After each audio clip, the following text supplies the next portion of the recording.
High students, আমি চলে এলাম কোয়েশ্চেন নিয়ে তোমাদের সামনে। সামনে পরীক্ষা, 2টো সেমিস্টার পড়াশোনা করে এসেছো, আমাদের ক্লাস করেছো 2টো সেমিস্টারের। এবার নতুন সিলেবাসে নতুন ধরনের প্রশ্নের মুখোমুখি হতে চলেছো তোমরা ফেব্রুয়ারি মাসে। তাহলে এই অ্যানুয়াল এক্সামের আগে মনের মধ্যে অনেক রকম শঙ্কা, অনেক রকম উদ্বেগ তোমাদের ঘনিয়ে আসছে। তোমরা নতুন সিলেবাসে পরীক্ষা দিতে চলেছো, তো সেই সিলেবাসের যে কোয়েশ্চেন প্যাটার্ন, কি ধরনের হবে কোয়েশ্চেন স্ট্রাকচার, এবং কোন কোয়েশ্চেন গুলো কিভাবে কত নম্বরে আসতে পারে, এর একটা জেনারেল আইডিয়াস তোমাদের সামনে তুলে ধরার চেষ্টা আমি করছি। তো আমি ডক্টর পাপড়ি চট্টোপাধ্যায়, সাইকোলজি ক্লাস 11 সেমিস্টার 2 এর কোয়েশ্চেন তোমাদের আমি দেখাবো। 2 এর জন্য যে কোয়েশ্চেন প্যাটার্নটা রয়েছে চ্যাপ্টার ওয়াইজ, আগে সেটা আমরা দেখে নেব।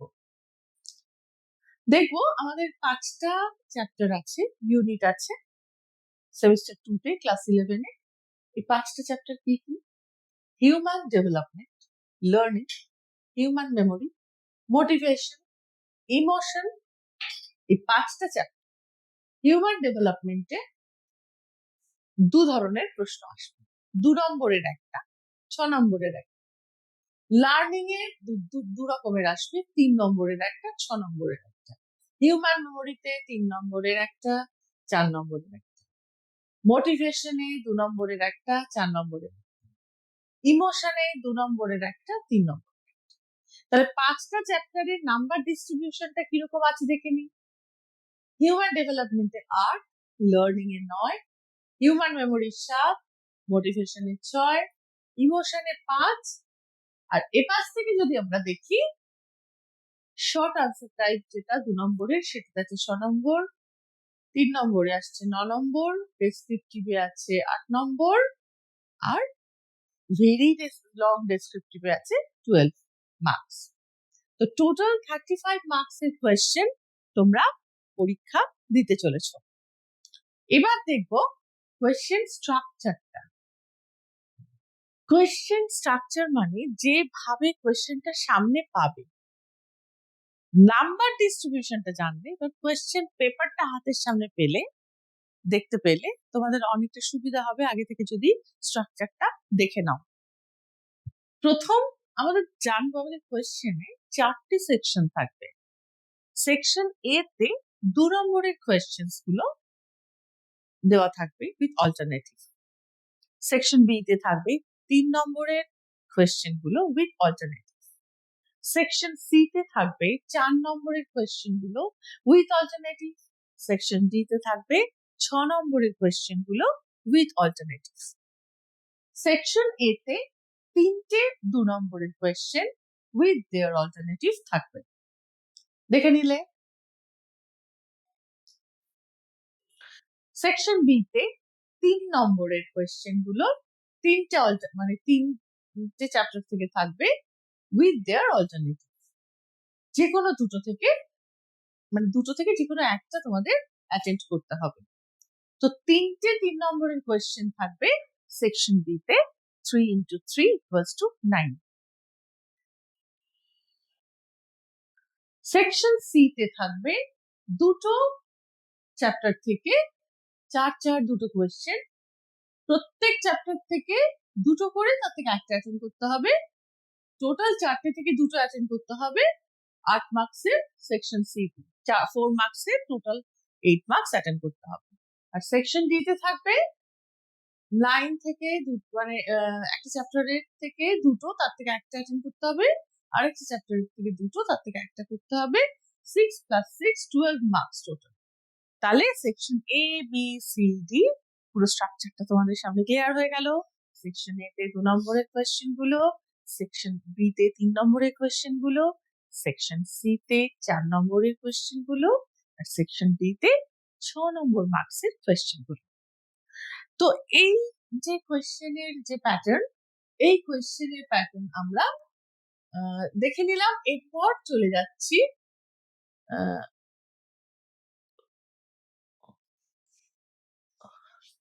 কি ধরনের কোয়েশ্চেন আমরা এখানে দেখব। এখানে কোয়েশ্চেন প্রথম আমরা এখানে যে 4-5টা চ্যাপ্টার আমাদের 11 সেমিস্টার 2 তে আছে, তার থেকে 3টে চ্যাপ্টারের কোয়েশ্চেন নিয়ে আমি তোমাদের সামনে আলোচনা করব। বাকি 2টো চ্যাপ্টার অন্য ভিডিওতে তোমরা পাবে, অন্য ক্লাসে তোমরা পাবে। তো হিউম্যান ডেভেলপমেন্টে আমি 2 মার্কসের কোয়েশ্চেন আমাদের আছে, সেটা একটু দেখে নিই। কি ধরনের কোয়েশ্চেন গুলো আমরা 2 মার্কসের জন্য পেতে পারি?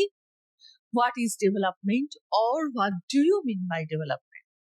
Write a complete definition of development. Define development. যে কোনো একটা এভাবে আসতে পারে question. What is the significance of development according to UNICEF? UNICEF এর ডেফিনিশনটা যেহেতু খুবই গুরুত্বপূর্ণ, বিশ্ব স্বাস্থ্য সংস্থা অনুমোদিত যে সংজ্ঞা বিকাশের, এই ডেফিনিশনটা আমরা আলাদা করে একটু গুরুত্ব দিতেই পারি। Right two characteristics of development, বিকাশের 2টো বৈশিষ্ট্য। Why development is called a continuous process?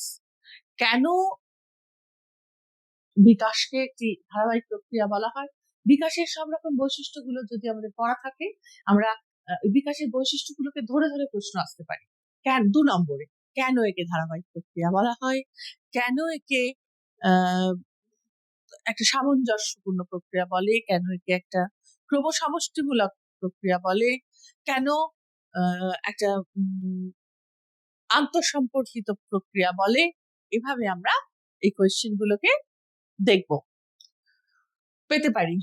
What is growth, বৃদ্ধি কাকে বলে? Right two characteristics of growth, right two differences between growth and development. এটা খুবই একটা ইম্পর্টেন্ট প্রশ্ন। গ্রোথ অ্যান্ড ডেভেলপমেন্টের মধ্যে ডিফারেন্স, সেটা 2 নম্বরেও আসতে পারে, আবার 3 নম্বরেও 4এও আসতে পারে। এভাবে তোমাদের নাম্বারের বিভাজনে বিভিন্ন ভাগে বিভিন্ন সেকশনে আসতে পারে। যেরকম নাম্বার অনুযায়ী আসবে সেই মতো উত্তরটা তোমাদের দিতে হবে। সেই মার্কস অনুযায়ী পয়েন্টের সংখ্যা কম বা বেশি তৈরি হবে। তোমরা দেখবে what is maturation, what is evolution? Write a complete definition of evolution. How did the word evolution originate? Why development is called lifespan developmental process? What is genetic mutation? What are the important factors that influence lifespan development? এখানে আমরা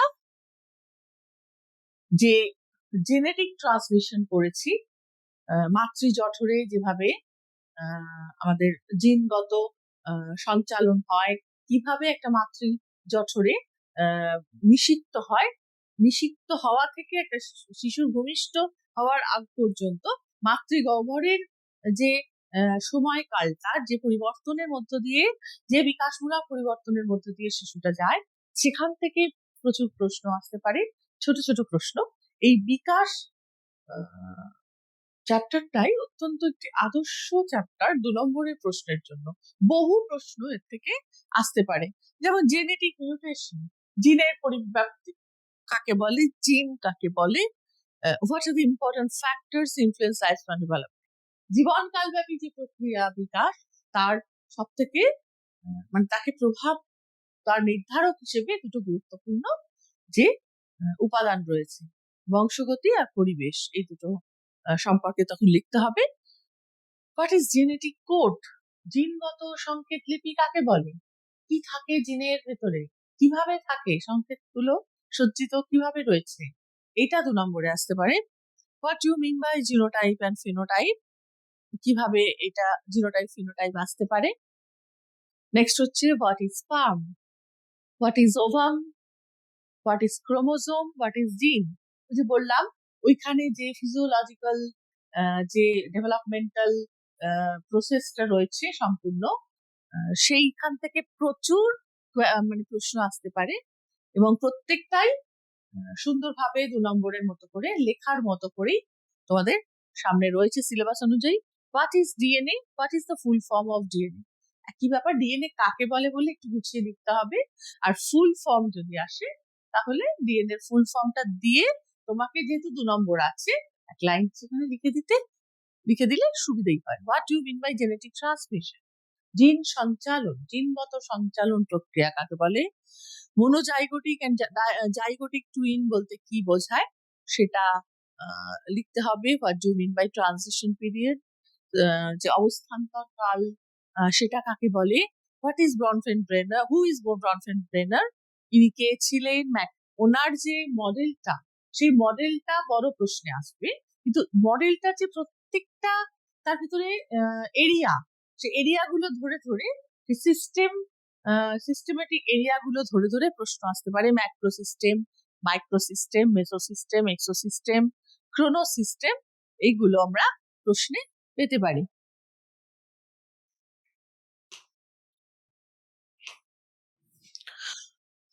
এছাড়াও রয়েছে এগুলো রয়েছে আমাদের question, what is Indian environmental model? ভারতীয় যে পরিবেশগত মডেল এটা কাকে বলে এবং এটি কে তৈরি করেছেন? Who establish this model, in which year? তারপর রুশো, আর্নেস্ট জোন্স, এদের আমাদের জানতে হবে, এগুলো আমাদের আছে প্রশ্নে বইতে। What is fertilization, what is ovulation, what do mean by object permanence, what do mean by gregarious tendency, what do mean by attachment, what is avoidant attachment? এবার এই যে আসক্তি, খুব গুরুত্বপূর্ণ একটি বিষয় বিকাশে। আসক্তি এটা সম্পূর্ণ নতুন বিষয় তোমাদের জন্য এখানে সংযোজিত হয়েছে নতুন সিলেবাসে। এই আসক্তিটা খুব ভালো করে পড়তে হবে, ওখান থেকেও ভেঙে ভেঙে প্রশ্ন আসতে পারে। আসক্তি কাকে বলে, অ্যাভয়েডেন্ট মানে নিরাপদ আসক্তি কাকে বলে, তারপর এরকম নানা রকম ভাবে আসক্তির যে যতগুলো ভাগ আছে প্রত্যেকটা ধরনের আসক্তিকে আলাদা করে প্রশ্নে আসতে পারে। এছাড়া হোয়াট ইজ গ্যাং এজ, আমাদের দলগত যে বয়স, দল গঠন করার যে বয়স তাকে বলে গ্যাং এজ, আমরা জানি, এবং সেটা কখন হয়, কিভাবে সেটা প্রকাশিত হয়, এটা আসতে পারে। How did the word adolescence originate, adolescence কথাটা কোথা থেকে এসছে, এর ইটিমোলজিক্যাল মিনিংটা তোমাদের যে অরিজিন কিভাবে হয়েছে সেগুলো চাইতে পারে। Which age is called age of unrealism, why, অবাস্তবতার বয়স কাকে বলে, কেন বলে, সেটা আমরা জানতে পারি। What do mean by identity crisis, identity crisis কিভাবে কেন হয় ব্যক্তির মধ্যে, মানে কি এক্স্যাক্টলি কি 2 নম্বরের মতো করে সেটা জানানোর মতো প্রশ্ন আসতে পারে। নেক্সট আমরা চলে যাচ্ছি ডেভেলপমেন্টের 6 মার্কস কোয়েশ্চেন। 6 মার্কস কোয়েশ্চেন, আমি আবারও বলছি 6 মার্কস কোয়েশ্চেন হচ্ছে এই কোয়েশ্চেন গুলোর, এই যে কোয়েশ্চেন, এই তোমরা ডেসক্রিপটিভ টাইপ সেমিস্টার 2 তে পরীক্ষা দিতে চলেছ, তাতে এই দুটো 6 নাম্বারের কোয়েশ্চেন থাকে, যে দুটো হচ্ছে তোমাদের সামনে একদম খুব খুব ভালো যারা করতে চাও এই দুটোকে পজিটিভলি ভালো করতে হবে। যারা মোটামুটি পাশ করে যেতে চাও তারা অবশ্যই নজর দিও 2 বা 3 নম্বরের প্রশ্নে, ওগুলো ইউজুয়ালি সকলেই নজর দেয় সবার আগে, যাতে করে নাম্বারটা বেশি তারা প্রথমেই তুলে নিতে পারে। কিন্তু 4 আর 6 নম্বর যারা খুব ভালো করে লিখবে তাদের জন্য একদম 90% এন্ড অ্যাবাভ 90% মার্কস বাধা ধরা থাকে। সেই জন্য ওইগুলোর দিকে আমি বেশি নজর দিতে বলি, যারা অনেক ভালো মার্কস করার জন্য সারা বছর ধরে খাটছো বা টার্গেট রেখেছো অনেক ভালো মার্কস পাওয়া। তো আমি কোয়েশ্চেন গুলো দেখে নিই। হিউম্যান ডেভেলপমেন্ট থেকে 6 মার্কস কি কি কোয়েশ্চেন আসতে পারে? What are the important characteristics of development? Write the important differences between development and growth. ওই যে বললাম বৃদ্ধি আর বিকাশের পার্থক্য, এর আগেও আমি বলেছি 2 নম্বরের প্রশ্নে, কিন্তু সেটা যদি 2 পয়েন্ট লিখে থাকো, এখানে যে কটা পয়েন্ট জানা আছে অবশ্যই লিখবে। তবে যদি তোমরা দেখো, আবার বলছি 6 নম্বরের প্রশ্নটা এসছে, অবশ্যই দুটো ডেফিনিশন ডিফারেন্সের সঙ্গে দিয়ে দিও, আদারওয়াইজ 6 নম্বরের 6টা ডিফারেন্স তোমাদের সামনে তোমাদের সেই মুহূর্তে নাও মনে করতে পারে, সেক্ষেত্রে ওটা নাম্বার ক্যারি করবে।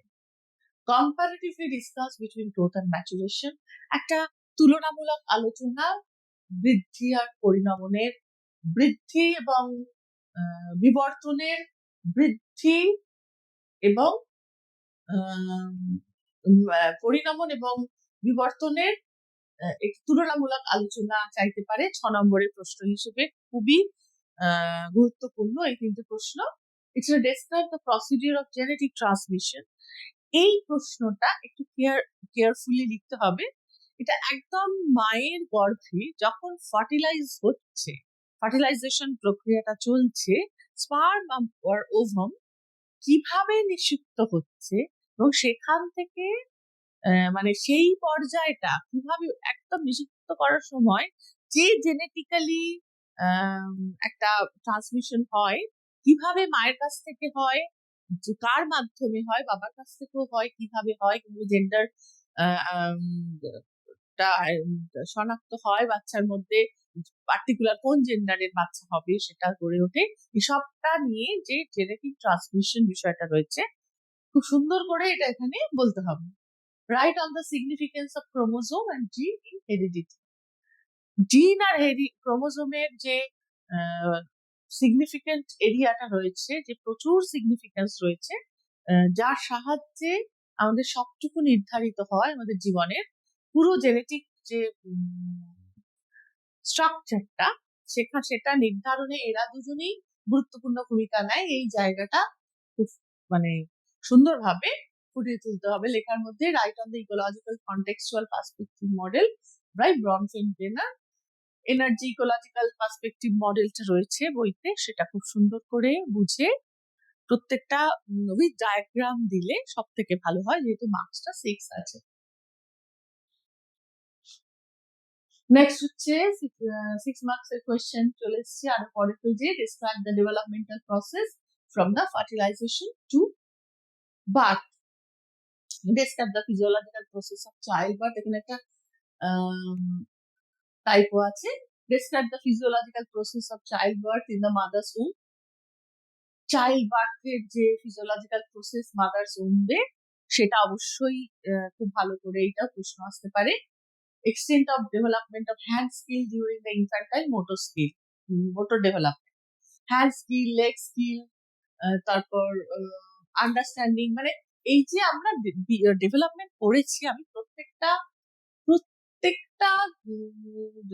ডেভেলপমেন্ট স্টেজের প্রত্যেকটা কোয়েশ্চেন এখানে আমি তুলে দিইনি, মোটামুটি কিরকম আসতে পারে তার আইডিয়াটা হওয়ার জন্য আমি এখানে এটা দিয়েছি। সেটা হচ্ছে, দেখো তোমরা, ফিজিক্যাল ডেভেলপমেন্ট একটা হয় বাচ্চাদের, ইনফ্যান্টদের, সেই ডেভেলপমেন্টে কি করে হ্যান্ড স্কিল ডেভেলপ করে ধীরে ধীরে, কি করে লেগ স্কিল ডেভেলপ করে, কিভাবে আন্ডারস্ট্যান্ডিং গ্রো করে, এই এক একটা দিক ধরে ধরে প্রশ্ন আসবে। গোটা ডেভেলপমেন্ট কখনোই আসবে না।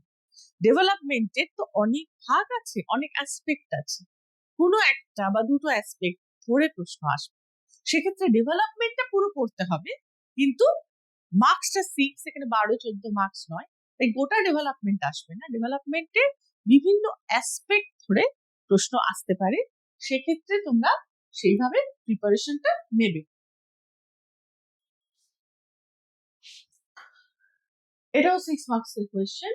Sensory motor development phase in cognitive development during childhood, পিয়াজের একটা থিওরি তোমাদের এখানে অ্যাজ এ হোল দেওয়া হয়েছে, যেখানে সব কটা বয়সের স্টেজ রয়েছে টোটাল কগনিটিভ ডেভেলপমেন্ট। সেই স্টেজগুলো ভীষণ ইম্পর্ট্যান্ট। যে কোনো স্টেজ একটা বা দুটো দিয়ে 6 নম্বরে আসতে পারে। সেটা প্রত্যেকটা স্টেজের নাম, কত থেকে কত বছর বয়স পর্যন্ত, এবং তার কি কি ক্রাইটেরিয়া, এভাবে তোমাদের পড়তে হবে। কগনিটিভ ডেভেলপমেন্টের এই যে দেখো ডাইরেক্ট স্টেজ ধরে এসছে, operational stage, formal operational stage, এখানে কিছু টাইপও আছে, সরি এই টাইপোর জন্য আমি তোমাদের বলে রাখছি। What are the characteristics of adolescence, describe the physical development in adolescence. Characteristics of adolescence তোমাদের খুবই ইম্পর্ট্যান্ট, অ্যাডোলেসেন্স স্টেজটাই ভীষণ ইম্পর্ট্যান্ট, যেহেতু you are now at adolescence period, সে কারণে অ্যাডোলেসেন্সদের যে ক্রাইটেরিয়া, যে প্রবলেম, হ্যাজার্ডস, ক্রাইসিস, স্ট্রাগল, এইগুলো কিন্তু বেশি আসার সম্ভাবনা আছে তোমাদের। তাই অ্যাডোলেসেন্স পিরিয়ডটা বেশি স্ট্রেস দিয়ে তোমরা কিন্তু পড়বে। ফিজিক্যাল ডেভেলপমেন্ট ইন অ্যাডোলেসেন্স বা মেন্টাল ডেভেলপমেন্ট ইন অ্যাডোলেসেন্স, এগুলো প্রত্যেকটা ইম্পর্টেন্ট। অ্যাডোলেসেন্সটা অ্যাজ এ হোল ভীষণভাবে ইম্পর্টেন্ট। আর ছোটদের যে ইনফ্যান্ট বা বেবিহুডের, ইনফ্যান্সি বা বেবিহুডের মূলত সোশ্যাল ডেভেলপমেন্ট, ফিজিক্যাল ডেভেলপমেন্ট ইনফ্যান্টের খুবই একটা গুরুত্বপূর্ণ, সবই গুরুত্বপূর্ণ, এভাবে তো সাজেশন করা যায় না। নতুন সিলেবাস এবং প্রত্যেকটা ইম্পর্ট্যান্ট দেখেই সিলেবাসে ইনক্লুড করা হয়েছে। সে কারণে তোমরা শুধু কেয়ারফুল থাকবে যে বড় প্রশ্নের জন্য তোমরা কতটা সুন্দর করে টু দা পয়েন্ট, যতগুলো পারো পয়েন্ট দিয়ে লিখে আসতে পারো, সেই দিকে তোমাদের ধ্যানটা যেন থাকে। Describe the cognitive development during adolescence. Describe the emotional characteristics of childhood. চাইল্ডহুডের যে ইমোশনাল ক্যারেক্টারিস্টিক্স গুলো হয়, কগনিটিভ ডেভেলপমেন্ট কি করে অ্যাডোলেসেন্সদের ক্ষেত্রে, যে পিয়াজের ডেভেলপমেন্টাল থিওরি তোমরা পড়েছো, সেটা অ্যাডোলেসেন্টদের সময় যে স্টেজটা হয়েছে, সেই স্টেজটা তখন অ্যাডোলেসেন্সদের ক্ষেত্রে চাইলে সেটা সলিড দেবে। Describe the crisis and struggle during adolescence. Crisis and struggle অ্যাডোলেসেন্সদের ক্ষেত্রে অনেক বেশি, এটা বইতে পড়েছো, যে কারণে অ্যাডোলেসেন্সকে বলা হয় period of stress and storm. তো সেই ওই ল্যাঙ্গুয়েজটা ধরেও তোমাদের প্রশ্ন আসতে পারে। এখানে আমি বলেছি ক্রাইসিস এন্ড স্ট্রাগল, কিন্তু তোমাদের why adolescence is called period of stress and storm, তো এই কারণে এইভাবেও প্রশ্নটা আসতে পারে। তো ওখানে বইতে অনেক টু দা পয়েন্ট রয়েছে কি করে তোমরা সেটা ক্রাইসিস বা কেন তোমাদের অ্যাডোলেসেন্সের পিরিয়ড কেন সংকটাপন্ন হয়ে ওঠে, কেন যন্ত্রণাময় হয়, নানা রকমের যে পয়েন্ট গুলো রয়েছে সেগুলো খুব সুন্দরভাবে তোমাদের লিখতে হবে। মরাল ডেভেলপমেন্ট অ্যাসপেক্ট অ্যাডোলেসেন্সের, এটাও খুব গুরুত্বপূর্ণ, এটাও তোমরা পড়বে।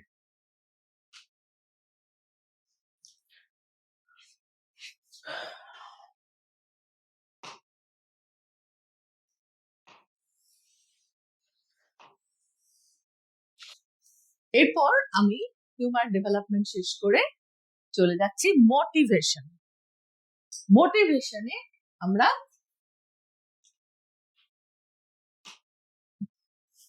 মোটিভেশনের শর্ট আনসার টাইপ কোয়েশ্চেন প্রথমে আমরা চলে আসছি। আমি বলেছি তোমাদের আগেই যে আমি 3টে চ্যাপ্টার তোমাদের ক্লাস 11 এর সেম 2 থেকে পড়াবো, একটা হিউম্যান ডেভেলপমেন্ট, একটা মোটিভেশন, একটা ইমোশন। মোটিভেশন 2 মার্কস এর কোয়েশ্চেন গুলো আমরা দেখে নিই। How many components of motivation are there? Name them. Write a complete definition of motivation. What is activation of motivation? What is persistence? আচ্ছা, এইগুলো হচ্ছে মোটিভেশনের যে ক্যারেক্টারিস্টিক্স গুলো বা কম্পোনেন্ট গুলো রয়েছে, সেগুলো কে ধরে ধরে প্রশ্ন করা হয়েছে। 2 characteristics of motivation. What is motivational cycle?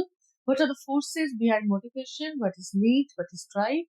What is incentive?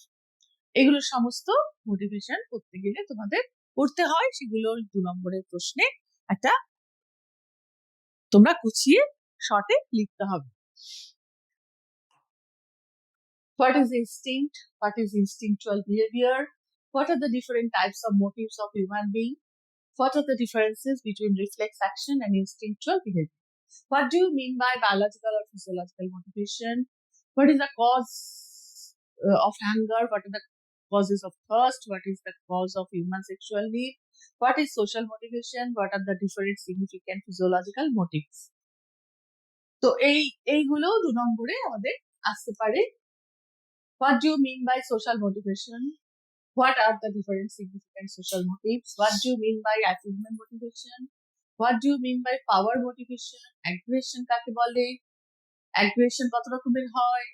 সেগুলোর ভাগগুলো ধরে আসতে পারে। Hostile aggression কাকে বলে?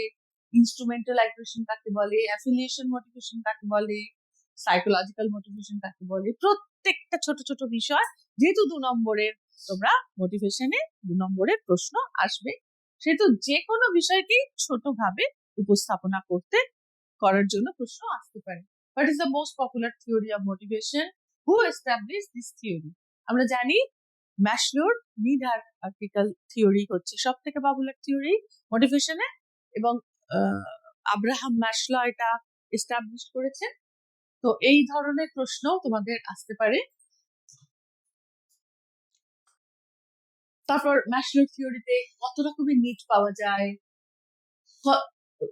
তোমরা জানো physiological, safety, belongingness, esteem, self actualisation, এই 5 ধরনের নিড পাওয়া যায়।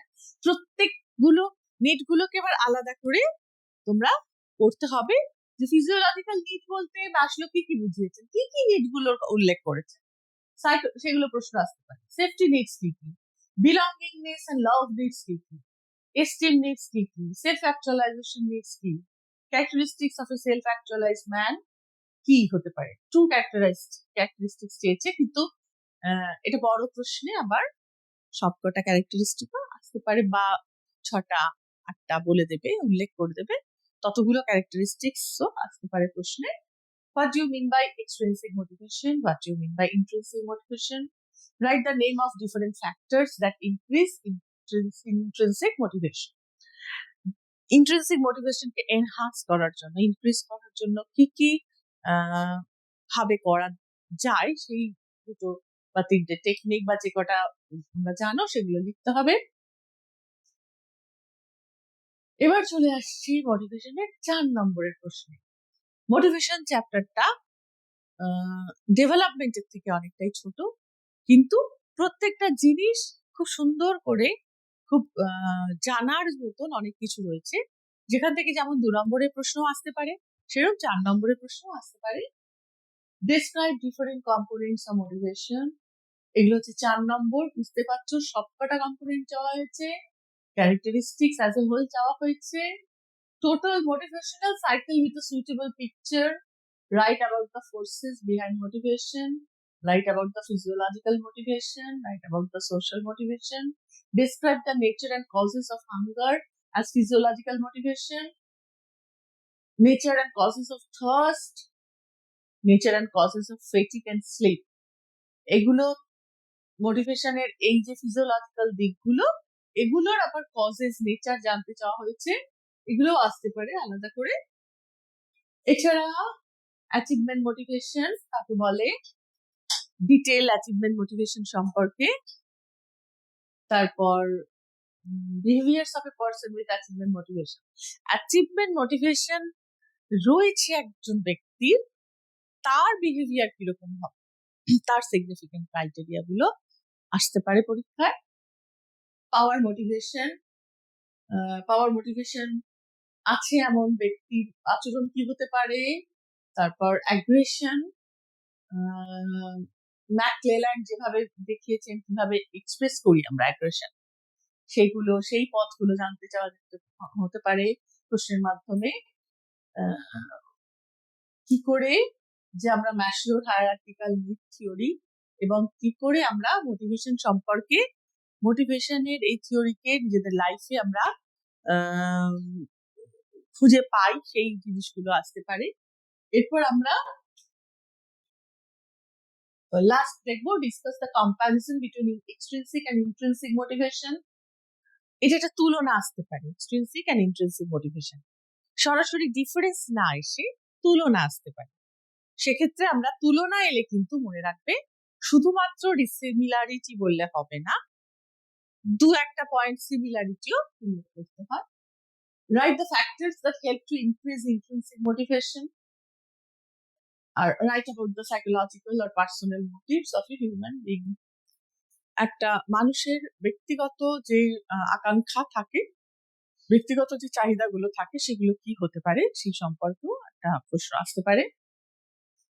তো আমরা চলে যাই পরবর্তী, আমাদের মোটিভেশন শেষ হয়ে গেল, আমরা এবার চলে যাই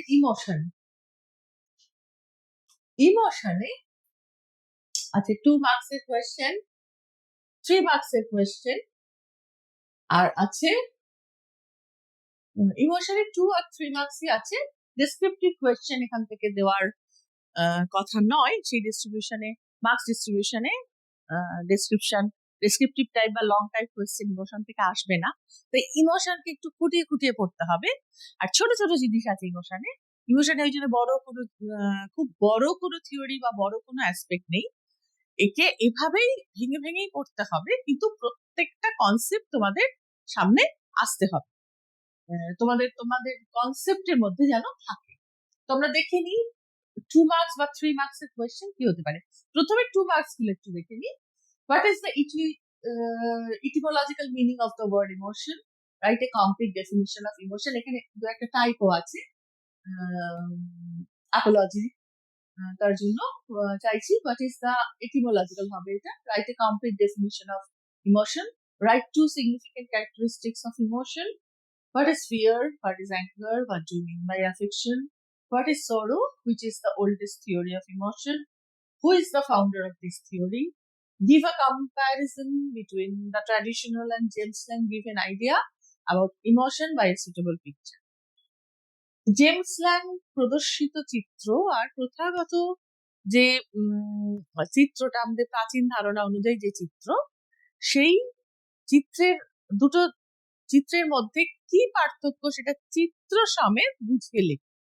এটা আসতে পারে, খুবই ছোট ভাবে আসতে পারে, মানে এটা খুব শর্টেই আছে, বইতেও সেভাবেই রয়েছে। তোমাদের যে ট্র্যাডিশনাল বিলিফ, আমাদের যেভাবে ইমোশন ঘটে, আর জেমস ল্যাং গিভেন যে বিলিফটা, যে ভাবে ইমোশনটা তৈরি হয়, দুটোর মধ্যে কি পার্থক্য, দুটো ফ্লো চার্ট দিয়ে বোঝানো আছে।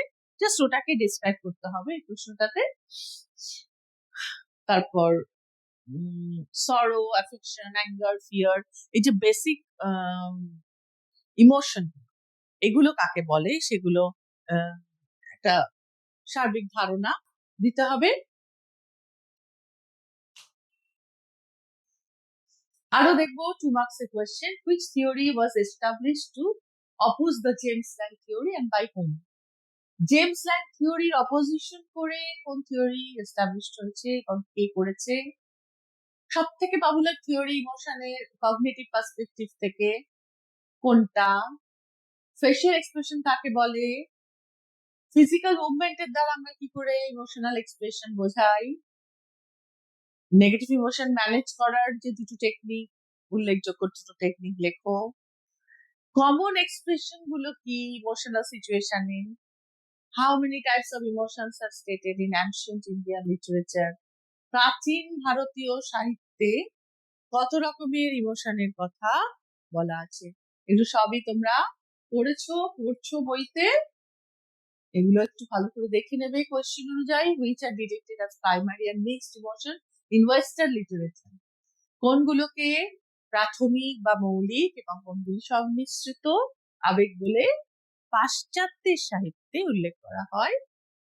How many types of emotions are stated in ancient Chinese literature? Chinese সাহিত্যে, চৈনিক সাহিত্যে কোন ইমোশন গুলোকে, কত রকমের ইমোশন দেখতে পাই? কত রকমের ইমোশন, ভালোবাসাকে প্রকাশ করতে বাংলায় কত রকমের শব্দ তৈরি রয়েছে? How many words are there to express emotion hate in North America? North আমেরিকাতে হেট, এই ইমোশনটাকে প্রকাশ করার জন্য কত রকম ওয়ার্ড ওরা ব্যবহার করে? How many words are there to express the emotion anger in Japanese and North America? Anger, এই ইমোশনটাকে এক্সপ্রেস কত রকমের ওয়ার্ড দিয়ে করে জাপানিরা বা নর্থ আমেরিকানরা? এটা আমরা পাবো, বইতে সবই আছে, আমরা শুধু পড়ে মনে রাখতে হবে। ইমোশন চ্যাপ্টারটা খুব দীর্ঘ বা বড় প্রশ্ন আসবে না, যেখান থেকে প্রচুর ছোট ছোট প্রশ্ন আছে, সেই প্রশ্নগুলো সম্পর্কে একটু জেনে রাখো। এতক্ষণ বললাম 2 মার্কস এর কোয়েশ্চেন গুলো, এখন লাস্ট অফ অল বলছি 3 মার্কস এর question. 3 marks. State different components of emotion. Write 3 characteristics of emotion. দেখো 3 নম্বরের জন্য এই কোয়েশ্চেন গুলো দেওয়া যেতে পারে। ডিফারেন্ট ইমোশন আর 3টে ইমোশনের characteristics. Different types of emotion stated by Watson and Steiner. এরা দুজনের মতে ইমোশন কত রকমের? ফিজিওলজিক্যাল বেসিস অফ ইমোশন কি? জেমস ল্যাং থিওরির মূল বক্তব্য কি? ক্যানন বার্ড থিওরির মূল বক্তব্য। আবেগের জ্ঞানমূলক ভিত্তিটা কি, যেটাকে বলে cognitive basis. write about the main statement of Scattersinger theory of emotion. Scattersinger theory এর মূল বক্তব্য কি? How many types of cultural effect we find on emotion? সংস্কৃতির কি প্রভাব আমরা আবেগের উপর দেখতে পাই, কত রকমের দেখতে পাই। Right 3 overt expressions of emotion. আবেগের 3 রকমের overt expression উল্লেখ করতে বলেছে। তো ওগুলো গেল ইমোশনের ওপর সম্পূর্ণ আমাদের কোয়েশ্চেনেয়ার। মোটামুটি ভাবে যতটা হতে পারে আমি তোমাদের দিয়ে দিলাম ইমোশন,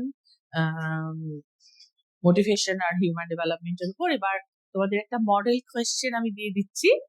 মডেল কোয়েশ্চেনটা দেখো, যেভাবে আসবে তোমাদের কোয়েশ্চেন একদম সেটার সাথে পরিচিতি করে দিচ্ছি। West Bengal council of higher secondary education semester 2 model question. Subject থাকবে, আরো কিছু তোমাদের সাবজেক্ট লেখা থাকবে, ক্লাস লেখা থাকবে, আমি এত কিছু আর দিইনি। কোয়েশ্চেনটা এরকম হবে, ফুল মার্কস থাকবে, টাইম থাকবে, অত কিছু আমি এটা দিইনি। মোটামুটি একটা কোয়েশ্চেন যেরকম আসবে, একটা মূলত কোয়েশ্চেনটার দিকে নজর দাও। 4টে সেকশন থাকবে। আমি প্রথমে যে কোয়েশ্চেন স্ট্রাকচারটা বলেছি সেই অনুযায়ী তোমাদের সামনে মডেল কোয়েশ্চেন একটা এনেছি।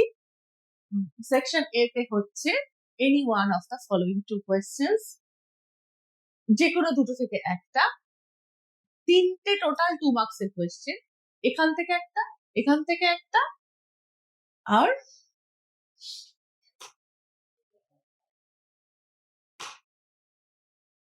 আরেকটাও থাকবে answer any one of the, এটা বাদ হয়ে গেছে এখানে, এখানেও আরেকটা থাকবে।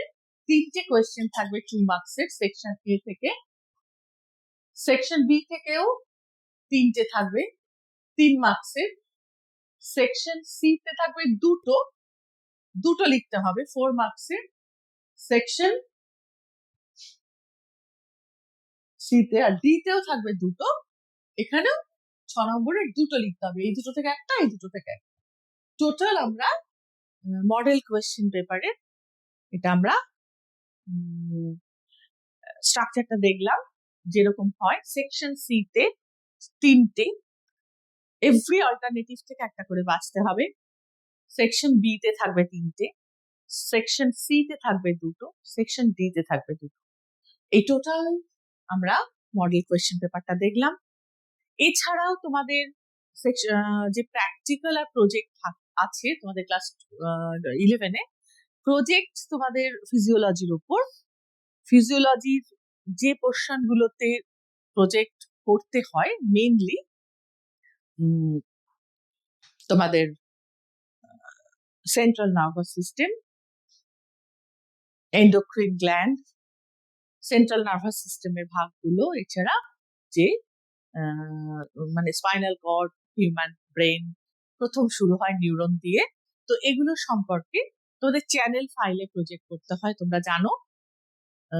এই জায়গাটা একটু ধরে করতে হয়, আঁকাগুলো খুব ডেলিকেটলি ফিজিওলজির আঁকা, পুরোটাই ফিজিওলজিক্যাল সাইকোলজির একটা অংশকেই প্রজেক্ট করা হয়েছে।